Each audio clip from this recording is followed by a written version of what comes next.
Hello world, not that I bear a grudge or anything, but a few weeks ago I remembered in the studio in 76 we were recording Fernando's You Trod on My Finger.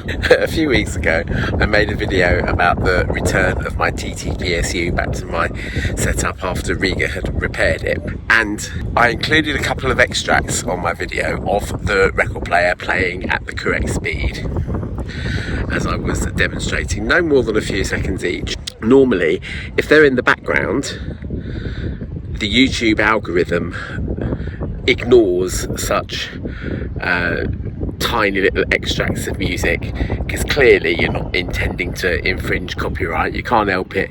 You know, perhaps if I was out here today, for instance, if someone walked past with a radio or something, then you can't help it.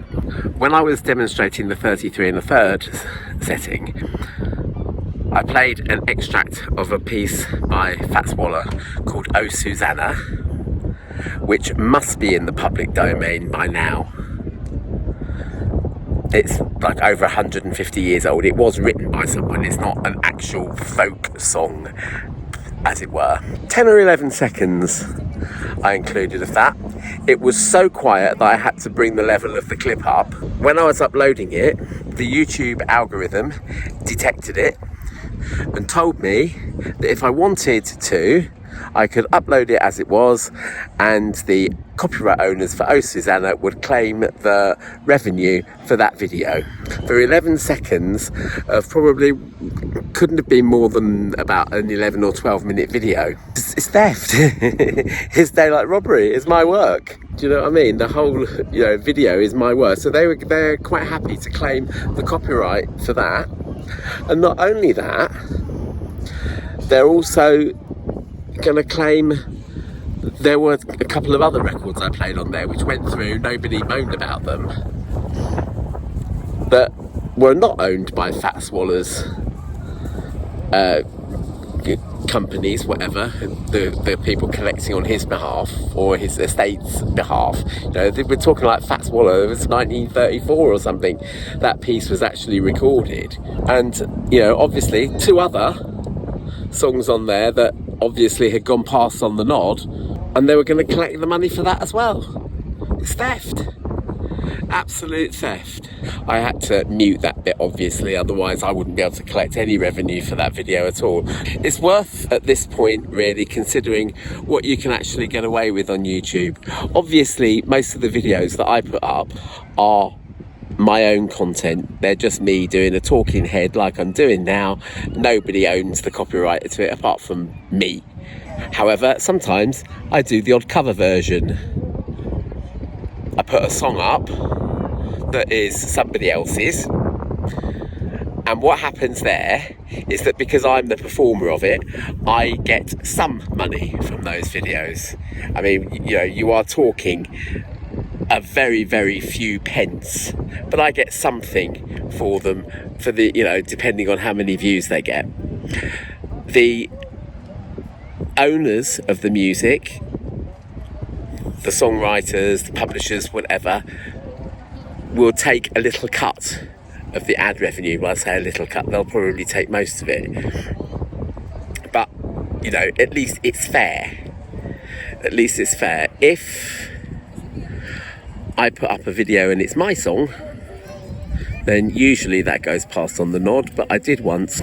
I got a curt little note from YouTube saying, "We've taken down your video." It was a song called The Painter, very first song I ever uploaded onto YouTube, and they said it contains music that might not be yours. If you can prove to us whatever. And I just thought, sod it. But usually that doesn't happen. It's never happened since. And, fair enough, yeah, that was years ago. That was another back in the studio in 75, she trod on my finger moment. If I do a needle drop, nowadays, if I do a needle drop, it's very rare nowadays, but if I do a needle drop, I try and make sure that A, it doesn't show up on a copyright match with very, very little stuff I've got on vinyl, but also I have to make sure that there's nothing in there in that video that I want to say that isn't part of that video. So if I've got a comment to make about a particular piece of music or whatever, I will put the needle drop up separately, because then I can claim money for what I want to say. And Universal Records, there's really only one record company now. I mean, they like to have all the little labels and stuff, but their labels only in name is Universal, really. They usually don't mind people doing needle drops. Occasionally they do, or occasionally they block it in some countries, whatever. They don't mind you doing it as long as you don't claim that the copyright is yours and you don't monetize the video. If you monetize the video, you could get into trouble. If you let them monetize the video, then the video's up there and people can watch it whatever as they want to. The record company gets the money, and I'm quite happy with that. That's fair. I think that is fair. But fair use 10 or 11 seconds of music in the wider context of you talking about something else shouldn't really come under that sort of copyright rule. Ages ago now, sort of 7 or 8 years ago now, I showed you a very warped copy of Super Trooper, and I was looking through which videos of mine had been monetized, and they had unmonetized that one. It had the red dollar sign next to it. Then unmonetized it again for a few seconds of Super Trooper, where I was demonstrating a piece of black plastic that had warped. And in that case, I actually contested. I wrote to them. They said, if you haven't heard from us in 30 days, you can monetize the video. So it was 30 days later, whatever, I was able to monetize the video because the record company hadn't contested it. It was in the background. I was talking over the top of it, and it quite clearly wasn't of the quality where you would say that that is going to infringe someone's copyright. You know, if I'd done a digital to digital upload of it or something like that and claimed it was mine and made all the things in it. This is what I don't understand about reaction videos, by the way. Reaction videos worry me slightly. There are one or two that I watch, but I don't really see that talking over somebody else's piece of work for 30 minutes or whatever. You know, if I've made a video, I don't want someone reacting to it with, at least without sort of not telling me that they're reacting to it, and that, you know, I get cut in on whatever money that makes. You know, that's fair again. But loads of these reaction videos, they don't do that.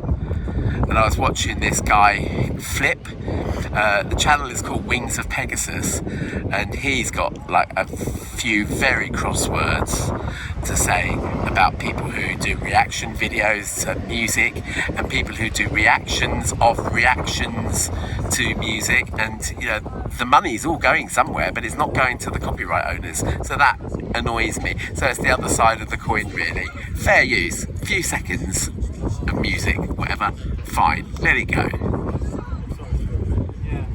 If the majority of the video is yours and there's a couple of seconds of music in it, let it go. Alright, golly gosh. Right, that is my whole face, folks.